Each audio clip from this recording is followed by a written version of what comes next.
Right Malakpet కాల్పుల ఘటనలో 5 నిందితులను పోలీసులు అరెస్ట్ చేశారు. షాలివాహన పార్క్ లో మార్నింగ్ వాక్ చేసి బయటకు వస్తున్న సిపిఐ నేత చందు నాయక్ పై దుండగులు సమీపం నుంచి కాల్పులు జరిపి ప్రాణాలు తీశారు. ఈ ఘటన తెలంగాణలో సంచలనం రేకెత్తింది.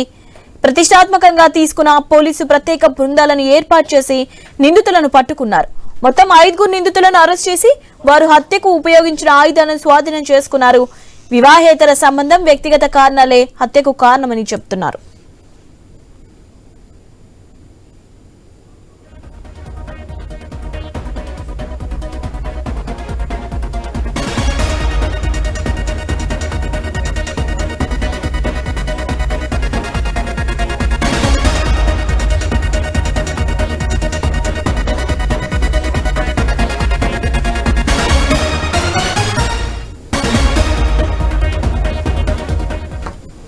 రైట్ మలక్పేట్ కాల్పుల ఘటనలో 5 నిందితులను పోలీసులు అరెస్ట్ చేశారు. షాలివాహన పార్క్ లో మార్నింగ్ వాక్ చేసి బయటకు వస్తున్న సిపిఐ నేత చందు నాయక్ పై దుండగులు సమీపం నుంచి కాల్పులు జరిపి ప్రాణాలు తీశారు. ఈ ఘటన తెలంగాణలో సంచలనం రేకెత్తించింది. ప్రతిష్టాత్మకంగా తీసుకున్న పోలీసులు ప్రత్యేక బృందాలను ఏర్పాటు చేసి నిందితులను పట్టుకున్నారు. మొత్తం 5 నిందితులను అరెస్ట్ చేసి వారు హత్యకు ఉపయోగించిన ఆయుధాలను స్వాధీనం చేసుకున్నారు. వివాహేతర సంబంధం, వ్యక్తిగత కారణాలే హత్యకు కారణమని చెప్తున్నారు.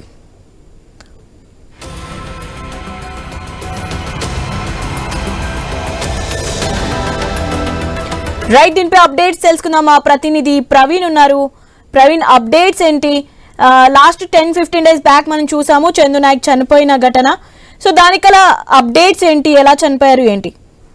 శివాని, మనం చూసుకుంటే గత వారం జరిగినటువంటి ఏదైతే ఈ యొక్క చందు నాయక్ హత్య కేసు ఉందో ఆ హత్య కేసుకు సంబంధించి మొత్తం టోటల్గా కూడా 9 మంది నిందితులను గుర్తించారు. ఆ 9 మంది నిందితులు మొత్తం టోటల్గా అయితే 4 అప్పుడే అదుపులోకి తీసుకున్నటువంటి పోలీసులు ఈ క్రమం లోపల ఈరోజు మొత్తం టోటల్గా ఈ దానికి సంబంధించిన 5 మందిని కూడా అదుపులోకి తీసుకోవడం జరిగింది. దాంట్లో మెయిన్గా ఉన్నటువంటి రాజేష్ ఎవరైతే ఉన్నారో రాజేష్ను కూడా పోలీసులు అదుపులోకి తీసుకున్నారు. పోలీసులు అదుపులోకి తీసుకున్న తర్వాత వాళ్ళని విచారణ చేస్తున్నారు. విచారణ చేసే క్రమం లోపల కొన్ని నమ్మలేని నిజాలు కూడా బయటకు వచ్చాయని తెలుస్తుంది. అయితే ఈ యొక్క చందు నాయక్ ఏదైతే సిపిఐ నేత ఉన్నారో చందు నాయక్ ఈ యొక్క రాజేష్ కు తరచూ వీళ్ళ మధ్య గొడవలు జరుగుతూనే ఉన్నాయి. ఈ నేపథ్యంలో చూసుకుంటే వివాహేతర సంబంధం కారణంగా అండ్ అనదర్ వన్ ఏదైతే కొన్ని గుడిసెలు వేసించిన క్రమం లోపల ఆ యొక్క గుడిసెలో ఉన్నటువంటి ల్యాండ్ ఏదైతే ఉందో ఆ ల్యాండ్ ఇష్యూ కూడా వీళ్ళిద్దరి మధ్యలో ఉంది అంటూ కూడా అయితే పోలీసుల ముందు విచారణలో చెప్పారు. అయితే ఈ క్రమం లోపల వాళ్ళు ఏదైతే వెపన్ వాడారో ఆ యొక్క మొత్తం టోటల్గా 8 రౌండ్లు కాల్పులు జరిపారు. 8 రౌండ్ల కాల్పులు జరిపిన తర్వాత అక్కడ స్పాట్ లో మొత్తం టోటల్గా 6 రౌండ్ల కాల్పులు జరిపారు.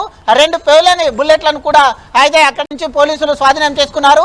ఎవరైతే చందు నాయక్ చనిపోయారో చందు నాయక్ యొక్క మృతదేహం నుండి పోలీసులు 5 బుల్లెట్లను కూడా స్వాధీనం చేసుకున్నారు. ఈ కేసుకు సంబంధించిన మొత్తం టోటల్గా అయితే ఈ యొక్క వివాహేతర సంబంధం మరియు ల్యాండ్ ఇష్యూలు అని కూడా పోలీసులు నిర్ధారణకు వచ్చారు. అదేవిధంగా ఈ వెపన్స్ మొత్తం టోటల్గా బీహార్ నుంచి తెచ్చినట్టుగా కూడా ఆ నిందితులు పోలీసుల ముందు ఒప్పుకోవడం జరిగింది. అయితే ప్రత్యేకంగా అయితే బీహార్ నుండి ఈ యొక్క వెపన్స్ తెప్పించారు. వెపన్స్ తెప్పించేసి దీనికి ఈ హత్యకు మొత్తం టోటల్గా సహకరించిన అయితే 4 సహకరించారు. దీంట్లో పార్టిసిపేషన్ చేసింది 5 మంది పార్టిసిపేషన్ చేశారు.